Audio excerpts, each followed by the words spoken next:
नमस्कार जौहर, आप देख रहे हैं कोयलांचल संवाद और मैं हूं आपके साथ सुमन कुमारी। बीजेपी नेता प्रतिपक्ष बाबूलाल मरांडी जी के द्वारा एक प्रेस वार्ता रखी गई थी। कुछ दिनों पहले उन्होंने प्रेस वार्ता रखी और प्रेस वार्ता सरना और सनातन के मुद्दों को लेकर था। उन्होंने साफ तौर पर कहा कि आखिर सरना धर्म कोड अलग से क्यों चाहिए आदिवासियों के, जबकि जो आदिवासी हैं वो हिंदू हैं, क्योंकि वो भी प्रकृति की पूजा करते हैं, हम भी प्रकृति की पूजा करते हैं। ये बात अलग है, कुछ अलग अलग रीति रिवाज हैं, लेकिन सब कुछ मिलता जुलता है। तो आखिर आदिवासी खुद को अलग क्यों मानते हैं, आदिवासी अलग क्यों हैं? अब हम यही सवाल आदिवासी के लोगों से ही बात करने की कोशिश करेंगे और जानने की कोशिश करेंगे कि क्या कुछ कहना उनका। केंद्रीय सरना समिति के अध्यक्ष फूलचंद तिर्की जी हमारे साथ में, उनसे बात करेंगे। क्या कहेंगे? बाबूलाल मरांडी जी कह रहे हैं कि सरना और सनातन दोनों एक है। निशा भगत जी का भी एक बयान आया था, जब से आपकी जो है वो समिति को उन्होंने छोड़ा है, उसके बाद वो भी एक प्रेस कॉन्फ्रेंस कर रही हैं और वो कह रही हैं कि सरना और सनातन एक। आपको नमस्ते और जितने भी आपके चैनल के दर्शक हैं उसको भी जोहार नमस्कार है। आज देखिए, जिस तरह से बाबूलाल मरांडी जी या निशा भगत बोल रही हैं, वो एक आरएसएस का विंग है और इसको राजनीति करना है। और उनके जो भी आरएसएस से जुड़े जितने भी संगठन हैं, चाहे वनवासी कल्याण केंद्र हो, जनजातीय सुरक्षा मंच हो, इसके अलावा जितने भी इनके अनुयायी संगठन हैं, सभी लोगों ने इस तरह की बातें कहते हैं कि आदिवासी हिंदू है, आदिवासी को सरना कोड नहीं चाहिए। लेकिन मैं बता दूं कि आदिवासी प्राकृतिक पूजक है। आदिवासियों के एक अलग धर्म, परंपरा, संस्कृति और रीति रिवाज है। लेकिन ऐसे लोग जो कुछ वोट बैंक के खातिर अपने समाज को जो है बेचने का काम कर दिए हैं आरएसएस के हाथ में, भाजपा के हाथ में, तो ऐसे लोग जब भाजपा में जब ज्वाइनिंग नहीं थे, या तो बाबूलाल मरांडी हो या तो निशा भगत जो पहले पूर्व केंद्रीय अध्यक्ष थी, तो लोग का भी कथन आप सुनिएगा कि आदिवासियों को सरना कोड चाहिए, आदिवासी हिंदू नहीं है। लेकिन जैसे वो लोग समाज को छोड़ करके आरएसएस में, बीजेपी में जब ज्वाइन करते हैं, उनके विचार से ओत-प्रोत होते हैं और वही बातों को बोलते हैं जो उनका जो संगठन के द्वारा तय होता है, वही चीज़ को बोलते हैं। लेकिन मैं आपको बता दूं कि सरना सनातन एक नहीं है और सरना की अपनी परंपरा संस्कृति रही है, हिंदू की अलग परंपरा संस्कृति रही है। जन्म से लेकर मरण तक जो है आदिवासी समाज पहान के द्वारा मृत्यु संस्कार, विवाह संस्कार, छठी संस्कार करते हैं जो पहान के द्वारा होता है।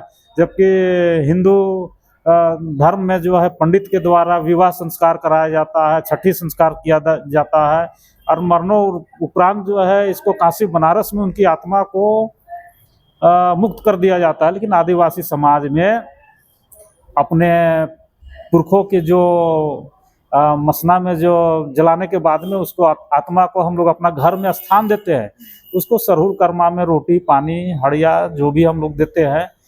तो इस तरह से हमारी पूजा परंपरा और संस्कृति है जो कि भिन्न है। और हिंदू धर्म में आकृति की पूजा करते हैं, मूर्ति पूजा होती है। लेकिन आदिवासी जो प्राकृतिक पूजक होते हैं, जैसे आप सरहुल में देखे होंगे, पहाड़ पर्वत नदी नाला जल वन जंगल, उसको पूजते हैं। तो निश्चित तौर से आज जो है आदिवासियों का जो इस तरह से बयानबाजी करके आदिवासी का जो अभी सरना कोड जो हम लोग लंबी लड़ाई लड़ रहे थे, ऐसे लड़ाई में भी हम लोग को परेशानी है। जब आदिवासी हिंदू हो जाएंगे तो आदिवासी का जो भी मिलने वाले जो अधिकार है, जैसे 5वीं अनुसूचित क्षेत्र है या पेशा कानून है, या तो इनका जो अभी ट्राइबल सब प्लान का पैसा है, ये सब जो है रुक जाएगी। क्योंकि आदिवासी एक वर्ण व्यवस्था में आ जाएंगे, शूद्र के रूप में गिने जाएंगे और हम लोग नहीं चाहते हैं कि आदिवासी जो है इस तरह से उनका धर्म संस्कृति नष्ट हो। अच्छा, सरना धर्म कोड लागू हो जाता है, अगर ये अधिकार आदिवासियों को मिल जाती है तो इससे क्या प्रभाव पड़ता है? आज देखिए, सरना कोड ही एक ऐसा मंत्र है कि आदिवासियों को उनका धर्म, संस्कृति, परंपरा, हक, अधिकार, रक्षा सबका जो है ये अधिकार दिलाने का काम करेगी। लेकिन आज सरना धर्म कोड नहीं रहने के कारण आज देखिए 2026-27 की जो जनगणना है, ऐसे जनगणना में हम हिंदू, मुस्लिम, सिख, ईसाई, जैन बौद्ध सबका कॉलम है, लेकिन सरना का नहीं रहने के कारण क्या है कि आदिवासी दूसरे धर्म में लिखने पे मजबूर हो जा रहे हैं। यदि उनको सरना धर्म कोड मिल जाता तो सरना, ईसाई, बौद्ध, जैन, मुस्लिम जिस तरह से अंकित कर रहे थे उसी तरह से इसका अलग एक धर्म अंकित होता और आदिवासी पूरे देश में की जनसंख्या होता कि प्रकृति पूजक आदिवासी जो सरना मानने वाले की संख्या इतने संख्या में है। उज्जैन जी, बीजेपी आरएसएस कहती है ये बात कि सरना और सनातन एक है, ये तो हजम हो जाती है लोगों को कहीं ना कहीं, लेकिन निशा भगत जो कि एक खुद ही आदिवासी नेत्री हैं, आपके पार्टी में भी वो रही हैं, उन्होंने आवाज उठाया है आदिवासियों के हक और अधिकार के लिए, उन्होंने बात की है और कई ऐसे अलग अलग जो है वो विवाद होते रहते हैं आप लोगों के बीच में। तो इसमें क्या कहेंगे आप? निशा भगत जी को क्या कहना चाहिएगा खास करके? इसके लिए उन्हें सपोर्ट करना चाहिए या फिर जो वह कह रही हैं कि सरना और सनातन एक है, कुछ कुछ चीजें जो है वो हनुमान जी जो भगवान है वो जो है वो आदिवासियों के हैं या फिर शंकर जी हैं वो आदिवासियों के, ऐसे जो बयान वो दे रही हैं, इस पर क्या कहेंगे? आज देखिए सामाजिक परिप्रेक्ष्य में जो भी बातें करेंगी, चाहे कोई भी पार्टी से हो, आदिवासी समाज का, प्राकृतिक पूजक, रूढ़िवादी परंपरा संस्कृति का, उसका हम स्वागत करेंगे। लेकिन सामाजिक दायरे से हटके जो अलग बात करेंगे, सरना सनातन एक है, इस तरह से आदिवासी हिंदू है, इसको स्वीकार नहीं किया जाएगा। ना आदिवासी हिंदू है, ना तो आदिवासी ईसाई है। आदिवासी का एक अलग अपना धर्म, परंपरा, संस्कृति है जिसके लिए हम लोग जाने जाते हैं।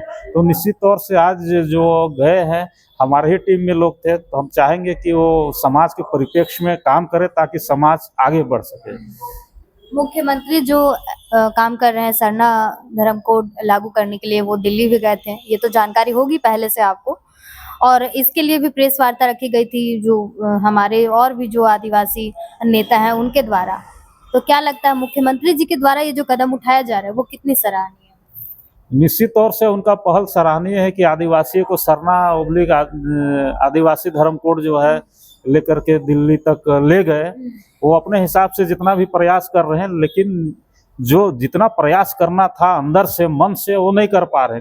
देखिए 2026-27 का जनगणना का वर्ष है और अभी हिंदू, मुस्लिम, सिख, ईसाई, जैन, बौद्ध सभी का कॉलम है, तो सरना का कॉलम नहीं है। तो कम से कम झारखंड में जो अन्य का जो एक हम लोग को अन्य का उसका मिलता था एक विकल्प, वो विकल्प भी नहीं है इस बार।